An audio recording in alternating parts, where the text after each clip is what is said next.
Darth, let me be honest with you. Men don't just value you because you're amazing. They value you when they experience that you're amazing, and boundaries are what make that possible. Think of boundaries like the frame around a painting. Without the frame, the painting still exists, but it doesn't stand out, it doesn't feel protected, and it's far too easy for someone to mishandle it. Here's the truth. If you give unlimited access to your time, your body, and your energy from the start, you rob the other person of the joy of earning it. And when someone doesn't have to earn it, they stop appreciating it. Boundaries are not about playing games or acting hard to get. They are about showing someone, I take my life seriously. I take my heart seriously. And if you want a place in my life, you have to treat both with care. And the best part, boundaries don't push the right guy away. They make him lean in closer. They inspire respect, they spark attraction, and they make a man want to rise to the challenge of being with you. So let's talk about 5 boundaries that will make any man value and respect you without you having to beg, convince, or chase.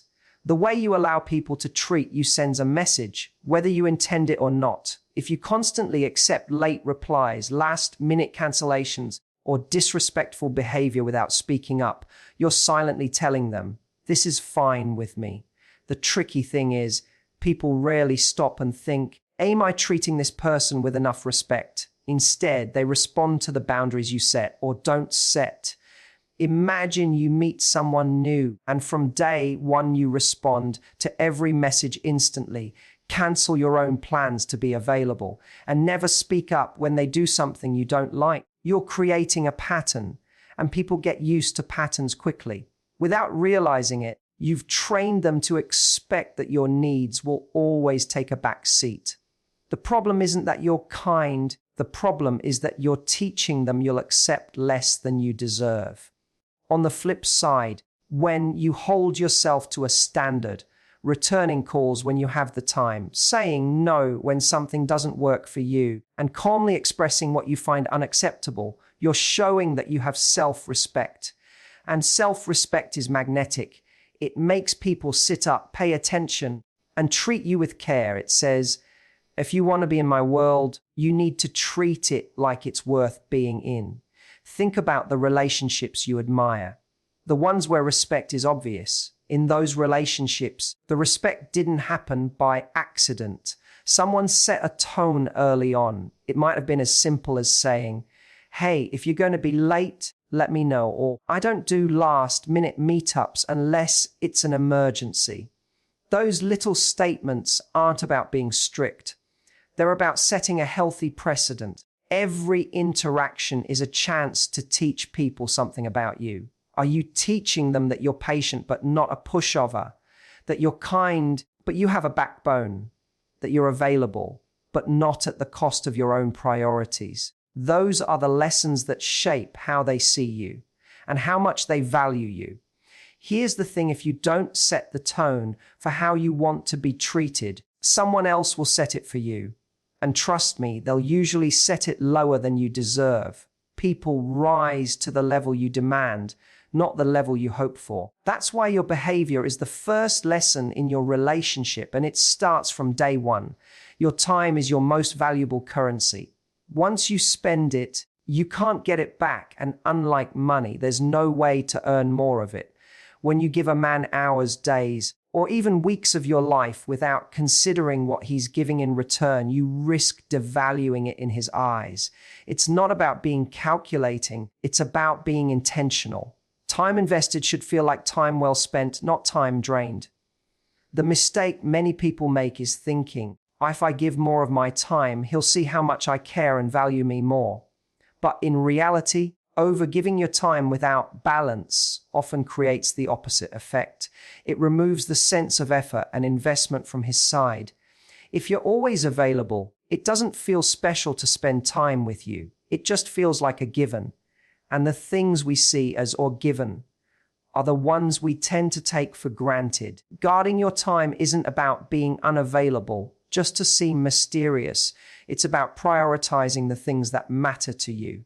If you've got work, friends, Family, hobbies, or self-care routines, they should remain just as important as your relationship. When a man sees that your life is full and that your schedule isn't something he can rearrange at will, he learns to appreciate the moments you do give him. Think about it.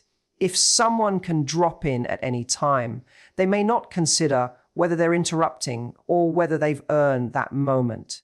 But when you value your time and make it clear that it's not endless, they'll plan better, they'll put in more effort, and they'll see time with you as a privilege, not a convenience. It shifts the energy from, I can see her whenever, to, I want to make the most of the time we have. Oh, even little things make a difference. If he calls last minute and you already have plans, don't automatically cancel them just to meet up. Politely say, I'd love to, but I'm busy tonight. How about tomorrow?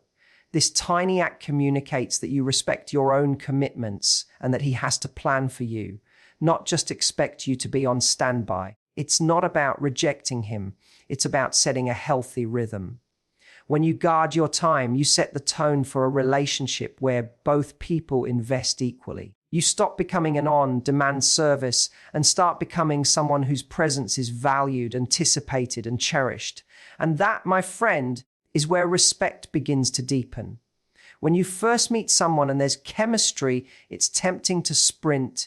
You talk for hours, you see each other constantly, and before you know it, you're emotionally, or even physically, invested before you've had time to really evaluate who this person is. That fast pace feels exciting, but it can also be dangerous. You risk building a connection on feelings alone instead of letting it develop with clarity and intention. Controlling the pace doesn't mean playing games or withholding affection. It means allowing the relationship to breathe. You're not in a race to the finish line. You're building something that needs a foundation. If you rush that process, you might confuse its intensity for compatibility. Just because someone makes you feel good in the moment doesn't mean they're going to be good for you in the long run. When you slow things down, you give yourself the chance to actually observe this person in different situations. How do they handle stress? How do they treat you when you disagree? How do they act when they don't get their way? These are things you won't see in the first few dates. If everything is moving at lightning speed, attraction might be instant, but trust and respect take time to form. A lot of people think, if I slow down, they might lose interest. But here's the truth. The right person won't lose interest just because they have to earn you over time. In fact, it usually makes them more invested. People value what they work for, and pacing the relationship gives them the opportunity to show you consistent effort. Instead of just riding the wave of initial excitement, you can set the pace in small but powerful ways. For example, if they want to see you every single day in the first week, you might say, I'd love to, but I've got plans. Let's do twice this week instead. If they push for deeper physical intimacy early on, you can set your own comfort timeline and stick to it without apology. These boundaries aren't about creating distance. They're about creating space for attraction to grow naturally.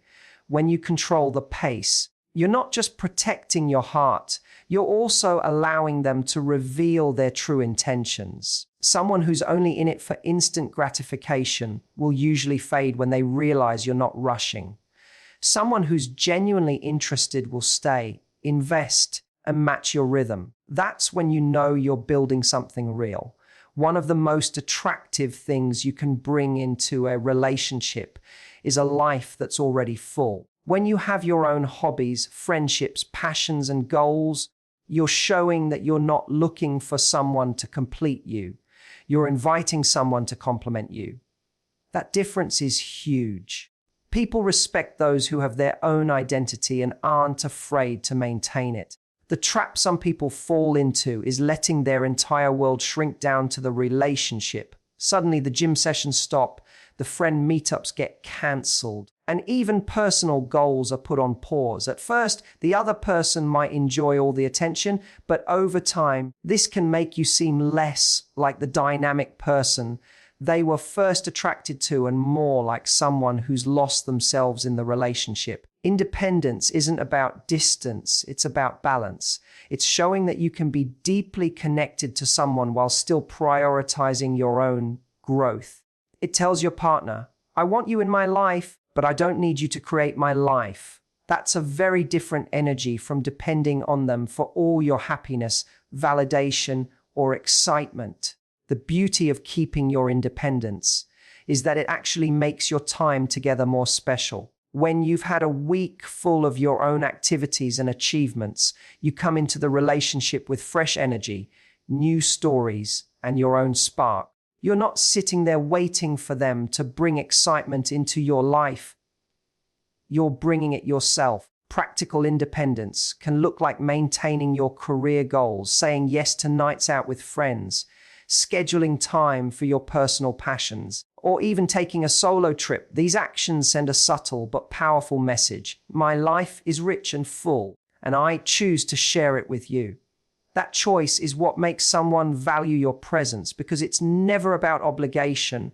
It's about desire. When you keep your independence, you create a healthy dynamic where both people bring something to the table. You inspire your partner to keep growing too, instead of falling into complacency.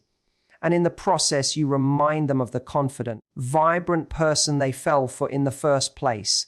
There's a big difference between being supportive and becoming someone's emotional caretaker. A healthy relationship allows space for both people to share feelings, lean on each other, and offer comfort. But when one person constantly has to manage the other's emotions, calming them down, fixing their moods, or solving all their problems, it quickly becomes unbalanced and exhausting. It's natural to want to help someone you care about, but when you start taking responsibility for feelings that aren't yours, you create a dynamic where they rely on you instead of learning to regulate themselves. This can feel flattering at first. They need me. But over time, it can turn into pressure. I can't be happy unless they are. That's not love. That's emotional dependency. The healthiest form of love says, I'm here for you, but I'm not going to carry all of your emotional weight.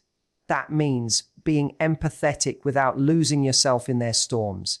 If they're stressed, you can listen, offer perspective, and be present, but you're not required to fix every detail of their life.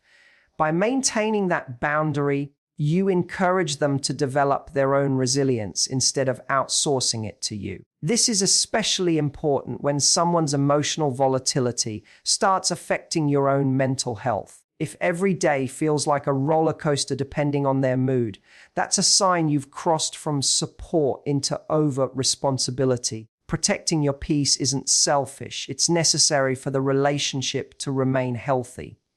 Practical emotional boundaries might sound like, I understand you're upset, but I can't have this conversation while you're shouting. Let's talk when things have cooled down, or I want to help, but I can't drop everything right now. Let's find a time later to work through this together. These are calm, clear ways of showing support while also making it clear that your emotional stability matters too. When both people take responsibility for managing their own emotions, the relationship becomes stronger, more balanced, and far more respectful. Instead of one person being the fixer and the other being dependent, you're two capable individuals who choose to support each other without losing yourselves in the process. Physical boundaries are not just about intimacy. They're about every aspect of personal space and comfort, from how someone touches you, to how close they stand, to when and how affection is expressed. These are all deeply personal choices. The moment you feel pressured, rushed, or uncomfortable, that's your signal to draw a clear line. Your body and your comfort are non-negotiable. In the early stages of a relationship, it's easy to ignore small discomforts for fear of ruining the moment or seeming difficult. Maybe he hugs you too tightly, touches you without asking, or pushes for physical intimacy sooner than you'd like. Even if you brush it off in the moment, those little compromises teach him that your comfort isn't a priority. And that's a dangerous precedent to set. Respecting physical comfort isn't about creating distance for the sake of it. It's about creating trust. When a man knows that you have strong boundaries about your body, he also knows that if he's allowed into that space, it's because he's earned it through respect, care, and patience. That makes the connection far more meaningful for both of you. One of the most powerful things you can say is, "I'm not ready for that yet," or "I'm comfortable with this, but not with that." Clear communication makes it easier for the right man to respect you. And it also makes it easier to spot the wrong man quickly. Someone who genuinely values you will never push back against those boundaries. They'll appreciate the clarity and the trust it builds. It's also worth remembering that physical comfort changes depending on the situation and the stage of the relationship. Something you're okay with on date 10 might not feel right on date 2. And that's perfectly fine. You don't owe anyone an explanation beyond your own boundaries. Your comfort level is the only permission slip that matters. When you stand firm on physical respect, you send a powerful message. I'm in control of my body, my comfort, and my choices. That confidence not only commands respect, but also sets the tone for every other boundary in the relationship. There's a common myth that boundaries push people away, when in reality, for the right man, they do the opposite. Boundaries create attraction because they show self-respect. They send the message that you value yourself, your time, and your energy, which makes someone else value them too. People are naturally drawn to what feels precious, and boundaries make you precious. When you set boundaries, you're creating a natural challenge. You're telling him, if you want to be in my world, you have to show up in a certain way. This isn't about manipulation, it's about inspiring effort. Think about it. If a door is wide open all the time, people stroll in without much thought. But if they know they need to knock, wait for an invitation, and enter respectfully, they approach with more care. Healthy attraction thrives on mutual respect. When a man sees that you won't accept poor treatment, last-minute scraps of attention, or half-hearted effort, it sparks a desire to rise to your level. It makes him want to impress you, to invest more, to be consistent. Why? Because you've set the standard, and he knows that's the only way to stay in your life. This isn't about playing games or creating artificial distance. It's about being selective. A man who genuinely wants you will see your boundaries not as a barrier, but as a sign that you're worth the effort. On the other hand, someone who's only looking for something casual or low effort will see your boundaries and decide to move on, which actually works in your favor. You've saved yourself time and emotional energy. The irony is, people often fear that boundaries will kill attraction, but the truth is, lack of boundaries does that far faster. If you're always available, never speak up when something bothers you, and accept any behavior just to keep him close, attraction fades. Respect is what keeps desire alive, and boundaries are how you earn that respect. When you live with boundaries, you create a dynamic where he sees you as a prize to be earned, not an option to be taken for granted. That subtle shift changes everything, because people value what they have to work for, and they cherish what they've worked hard to keep. A boundary only works if it's communicated clearly, and the way you communicate, it can make all the difference. If you set a boundary with anger, yelling, or emotional explosions, it can overshadow your message and turn it into a fight instead of a standard. But when you communicate your boundaries calmly and with confidence, they become far easier for the other person to understand and respect. People often make the mistake of waiting until they're frustrated or resentful before speaking up. By that point, the boundary conversation is laced with emotion, and the other person might hear it as an attack rather than a simple request. The key is to state your boundaries early and in a matter-of-fact way, like you're sharing important information, not picking a battle. Think about it like giving someone directions. If you calmly say, "I don't feel comfortable discussing that," or "I need you to call ahead before coming over," it's clear, direct, and leaves little room for misinterpretation. You're not making it a personal critique. You're just stating what works for you. This makes it easier for them to adjust without feeling like they're under attack. Another powerful tactic is to use I statements instead of you statements. Saying, I feel disrespected when plans change last minute is very different from, you're so inconsiderate. The first invites understanding, the second invites defensiveness. Boundaries land better when they're framed around your needs, not the other person's flaws. Consistency is also key. If you set a boundary once and then ignore it the next time it's crossed, you're sending mixed signals. The calmer and more consistent you are, the more seriously your boundaries will be taken. And remember, you don't need to over-explain. A simple, that doesn't work for me, is often enough. When you can communicate boundaries without drama, you not only maintain respect but also keep the emotional climate of the relationship healthy. It shows that you're in control of your emotions, which in turn makes your boundaries even more powerful.